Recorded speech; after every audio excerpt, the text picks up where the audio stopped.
Hey everybody, hello and welcome back to our channel Info Island. So guys, आज हो गया है 16th of June और आज का आपका 16 जून का आरआरबी एनटीपीसी का फर्स्ट शिफ्ट का एग्जाम कंडक्ट करवाया जा चुका है रेलवे बोर्ड के द्वारा, जिसमें गाइज आपको इस वीडियो में वो सारे इंपॉर्टेंट क्वेश्चंस देखने को मिलेंगे जीके जीएस के, जो कि आज यानी कि 16 जून की फर्स्ट शिफ्ट के पेपर में आपसे पूछे गए हैं। अगर आप में से वो कैंडिडेट्स हैं जो वीडियो को देख रहे हैं, जिन्होंने एग्जाम दिया है, तो गाइज जरूर से वो चीजें मेंशन कर देना जो कि अगर मैं किसी इंपॉर्टेंट क्वेश्चन को स्किप कर दूं या फिर कुछ मिस आउट कर दूं तो प्लीज कमेंट सेक्शन में जरूर से मेंशन कर देना, so that it helps the other candidates. उसके अलावा अगर ऐसे कैंडिडेट्स हैं जिनका आज की शिफ्ट में पेपर तो नहीं था पर आगे आने वाली शिफ्टों में पेपर लगा हुआ है, so guys let me just tell you, आपके लिए बहुत अच्छी एक गोल्डन अपॉर्चुनिटी है कि आपके अभी एग्जाम्स आगे हैं, तो आपके पास ये बहुत एक अच्छा चांस है to go through all of such exam analysis videos, जिससे कि जब तक आपका पेपर होगा ना, आपके पास कम से कम 20-25 शिफ्टों के क्वेश्चन पेपर्स अपने हाथ में होंगे और आपको पता पड़ जाएगा कि किस तरह का ट्रेंड चल रहा है इस बार आरआरबी एनटीपीसी का, किस तरह के क्वेश्चंस पूछे जा रहे हैं, जो डिफिकल्टी लेवल है क्या वो इजी है, पेपर क्या मॉडरेट है या फिर थोड़ा हार्ड आ रहा है, तो आप उस हिसाब से अपनी प्रिपरेशन को थोड़ा सा और लेवल अप कर सकते हो। तो that's all about the talking. एक और इम्पॉर्टेंट चीज and I would say humble request, अगर आप चैनल पे नए हो, चैनल को अभी तक सब्सक्राइब नहीं करा है तो क्या कर रहे हो यार, जल्दी से चैनल को सब्सक्राइब कर लो। It is free of cost, okay, it is free free free, it cost you nothing. और चैनल को सब्सक्राइब करने के साथ साथ नोटिफिकेशन बेल आइकन को भी हिट कर देना, क्योंकि दैट्स द ओनली वे जिससे कि आपको समय समय पर सारे इंफॉर्मेटिव वीडियोस जो हम लेकर आते हैं अपने चैनल पर, उसका नोटिफिकेशंस मिलता रहेगा। तो जल्दी से नोटिफिकेशन बेल आइकन को भी हिट कर दो। चलो अब जल्दी से वीडियो देख लेते हैं और क्वेश्चंस जो पूछे गए हैं आज के पेपर में वो देख लेते हैं। सो गाइस, पहला इंपॉर्टेंट क्वेश्चन जो पूछा गया था आपसे वो एक कमांड को लेकर है कि विच command creates a copy of the computer without losing the original data, sorry, which command of the computer creates a copy of the document होना चाहिए यहाँ पे, ठीक है, without losing the original data। Basically let me break that down to you कि आपके पास कोई document है, ठीक है, आपको उसकी कॉपी क्रिएट करनी है without losing the original data, आपको कौन सा कमांड प्रेस करना है। तो उसके लिए गाइज आपको कॉपी पेस्ट करना है। कॉपी पेस्ट के लिए क्या करते हो, कॉपी के लिए कंट्रोल प्लस सी करते हो, पेस्ट के लिए कंट्रोल प्लस वी करते हो, और ये दोनों को जब आप करोगे तो you will copy as well as paste that data जो कि आप करना चाह रहे हो, उसकी एक कॉपी क्रिएट हो जाएगी, लेकिन जो ओरिजिनल डेटा होगा वो भी आपका एग्जिस्ट करेगा। Okay, who started India's first indigenous automated biomedical waste treatment plant, Srijanam?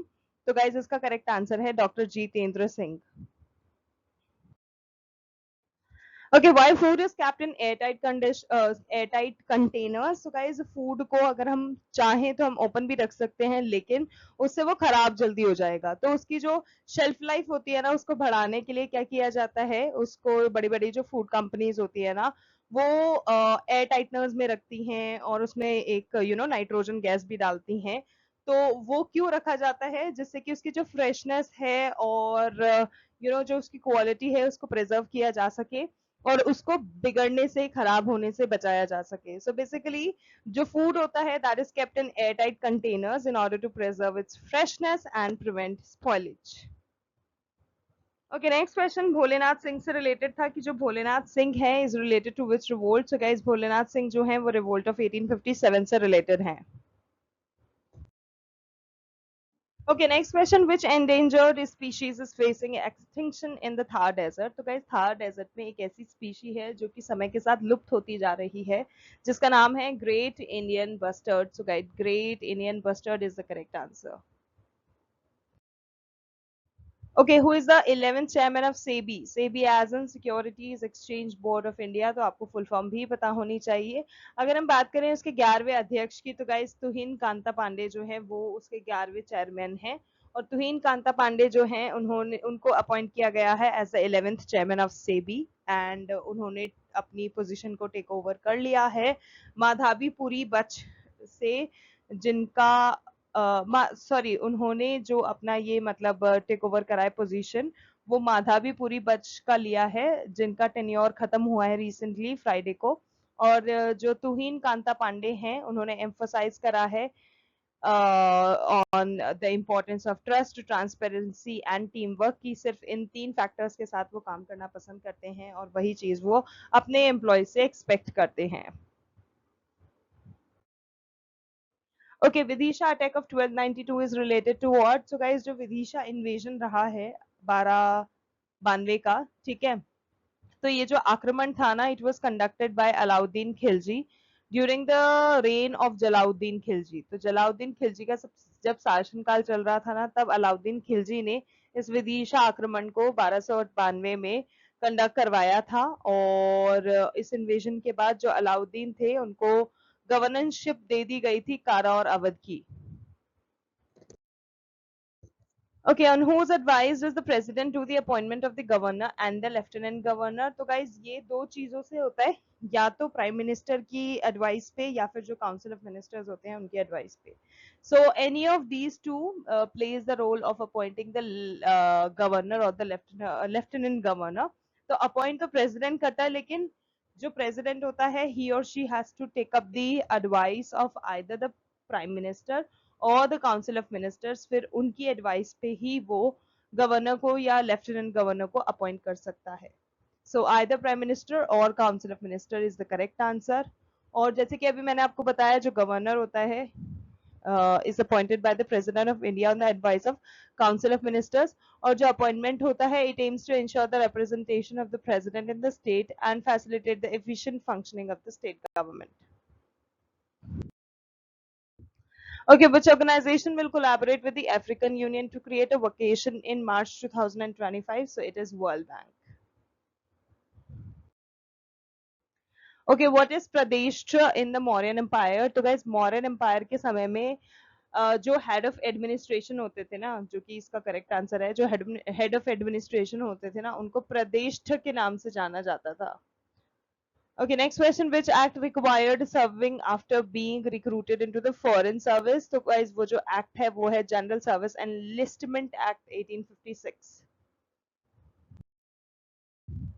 Okay, which bank officially partnered with Sunrisers Hyderabad as 7 other banking partners in March 2025? So guys, it is none other than City Union Bank, जिसने officially partner किया है Sunrisers Hyderabad जो team है उसके साथ as its exclusive banking partner. ठीक है, banking partner जो उनको प्रमोट कर रहे हैं वो है सनराइजर्स हैदराबाद की जो टीम है वो।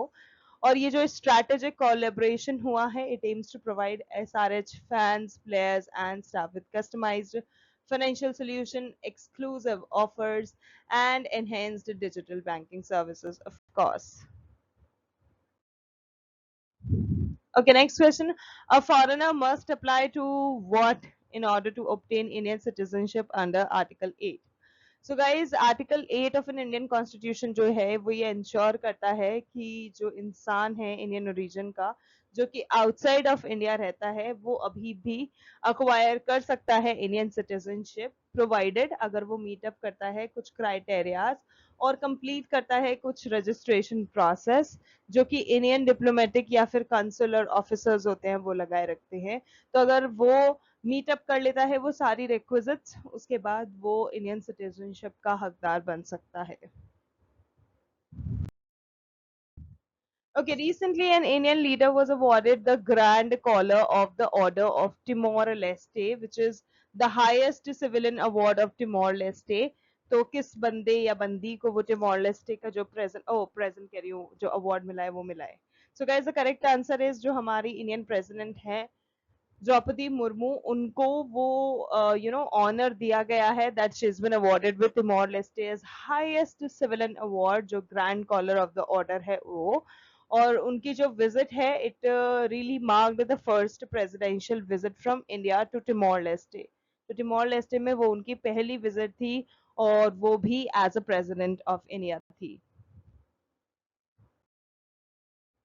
Okay, what is the most urbanized state according to 2011 census survey?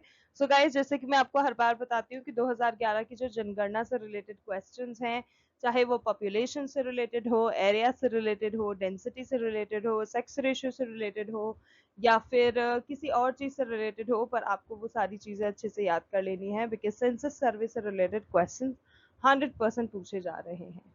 So coming back to the question, अगर हम साल 2011 की जनगणना देखें तो उसके हिसाब से जो सबसे शहरी आप कह सकते हो राज्य है वो है Tamil Nadu. So Tamil Nadu is the correct answer.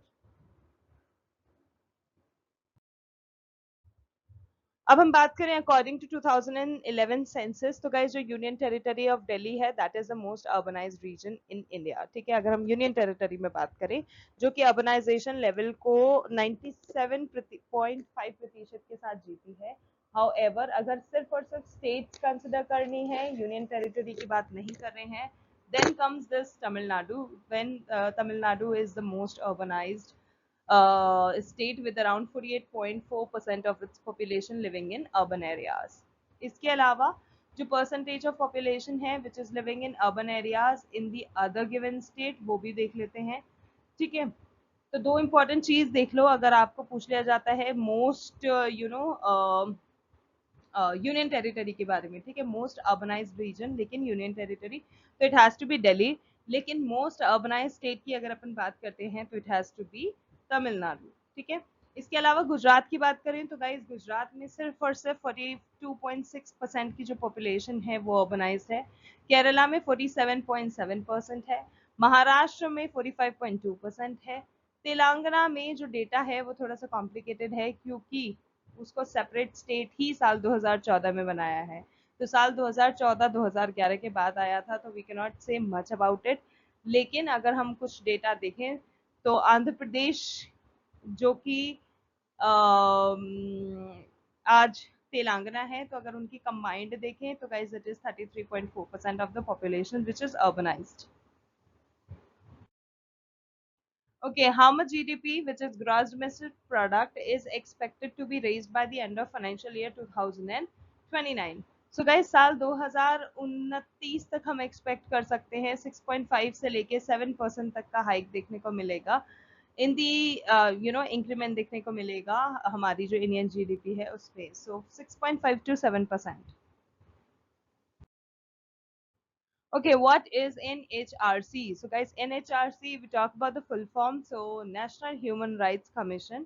और इसके अलावा जो NHRC होती है वो एक तरह की एंटिटी होती है, एक गवर्नमेंट एंटिटी होती है जिसका मिशन होता है to protect and promote human rights. जितने भी हमारे इंसानों के राइट्स हैं उन सबको प्रमोट करना, उसको प्रोटेक्ट करना। और ये जो NHRC है ये एक स्टैचुटरी बॉडी है जो हमारे कॉन्स्टिट्यूशन ऑफ इंडिया में भी जिसका जिक्र किया गया है, और 1993 में इसको स्टैब्लिश किया गया था under the protection of human rights act. Okay, what are the provisions for obtaining Indian citizenship? तो guys birth, descent registration और naturalization दोनों ही important है। और अगर हम citizenship act 1955 के तहत अगर हम बात करें तो चार ऐसे तरीके होते हैं कि पर्सन एक्वायर कर सकता है इंडियन सिटीजनशिप को, विच इज बर्थ, ठीक है, या फिर डिसेंट, या फिर रजिस्ट्रेशन, या फिर नेचुरलाइजेशन। ये कुछ ऐसे तरीके हैं जिससे इंसान इंडियन सिटीजनशिप को ऑब्टेन कर सकता है। और प्रोविजंस की अगर अपन बात करें तो इन चारों ही तरीकों से रिलेटेड जो प्रोविजंस हैं वो सेक्शन 3, 4, 5 और 6 जो हमारा सिटीजनशिप एक्ट 1955 है उसमें मेंशन्ड है। Okay, next is what is agama related to in संगम साहित्य। तो गाइस संगम साहित्य में अगर देखा जाए तो अगम की अगर अपन बात करें, ठीक है, संगम लिटरेचर में जो अगम की जो थीम है वो लव और पर्सनल लाइफ से रिलेटेड है। So love and personal life is something जो कि संगम रिप्रेजेंट करता है। जो पोएम्स हैं संगम लिटरेचर की they are mainly divided into two subjects, ठीक है, अगम और पुरम। ठीक है, अगम जिसको फोकस और सिर्फ फोकस कहता है लव, पर्सनल इमोशंस पे, प्राइवेट लाइफ पे। लेकिन जो पुरम होता है वो डील करता है वॉर, वेलोर, पब्लिक लाइफ और praise of Kings etcetera etcetera से। So that is something Agam is related to इन संगम साहित्य। अगर आपको पूछ लिया जाए कि भाई जो पुरम है वो किस चीज से रिलेटेड है संगम साहित्य का, तो अभी हमने यहाँ मेंशन कर दिया, आप बता सकते हो। Okay, the decisions given on civil cases in Lok Adalat are final and binding on all parties and can be appealed against in where? तो गाइस वो वापस से तो अपील करे ही नहीं जा सकते, ठीक है, तो कोई अपील बन ही नहीं सकती, किसी भी कोर्ट में नहीं बन सकती, तो no appeal can be made in any court.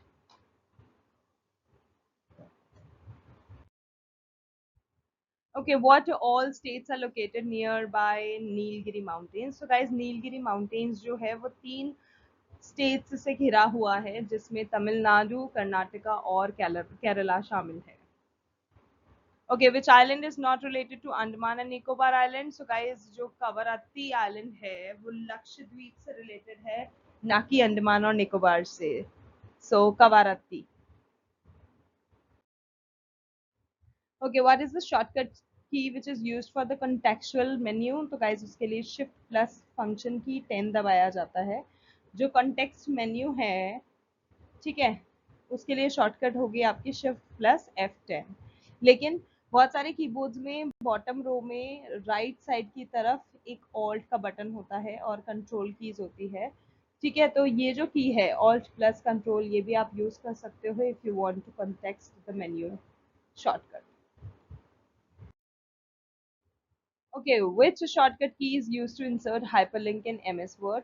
तो गाइस hyperlink को अगर आपको ऐड करना है ना MS Word में, तो आपको Control plus K का इस्तेमाल करना पड़ेगा. And this is the easiest way to add hyperlinks in Excel, ठीक है, in MS Excel. और इसके लिए आपको क्या करना है, इस शॉर्टकट को आपको यूज करने के लिए क्या करना है, सबसे पहले you have to select the cell where you want to add the hyperlink, ठीक है, तो वो सेल सेलेक्ट कर लो. उसके बाद कंट्रोल प्लस के दबा दो, और उसके बाद आपने जो भी हाइपरलिंक को कॉपी करा था वो वहाँ पर आपको दिखाई देने लग जाएगा, ठीक है. आप एड्रेस जो है वेब पेज का, अगर आप चाहते हो इस लिंक में, तो आप एड्रेस बॉक्स में ऐड कर सकते हो. So this is the simple process when you want to insert the hyperlink in any MS Excel. Okay, 86th constitutional amendment जो है ये किस चीज से रिलेटेड है? So guys it is basically related to the free and the compulsory education, ठीक है. जो 86 कॉन्स्टिट्यूशनल अमेंडमेंट है वो बोलता है, 2002 का ये जो एक्ट है वो बोलता है, 3 ऐसे एक्सप्लिसिट सेक्शंस ऐड करें हैं कॉन्स्टिट्यूशन में, जिससे कि और फ्री और कंपल्सरी एजुकेशन फॉर चिल्ड्रन से रिलेटेड जो और चीज़ें हैं वो अच्छे से अंडरस्टैंडिंग बढ़ा पाए. जिसमें अगर हम बात कर रहे हैं फ्री और कंपल्सरी एजुकेशन की, तो गाइज उसमें जो चिल्ड्रन है उनकी एज जो है वो रेंज करती है 6 to 14 ईयर्स. तो 6 to 14 ईयर्स के जो बच्चे हैं उनके लिए एजुकेशन कितना मैंडेट है, कितना कंपल्सरी है, वो जो है सारी बातें की जाती हैं, वो 86 कॉन्स्टिट्यूशनल अमेंडमेंट के तहत की जाती है.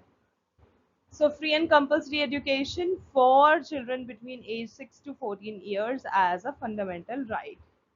अब बात करें इस अमेंडमेंट का जो गोल है, जो ऑब्जेक्टिव है, जो मेन एम है, it is to safeguard citizens right to education and take into account India's educational difficulties.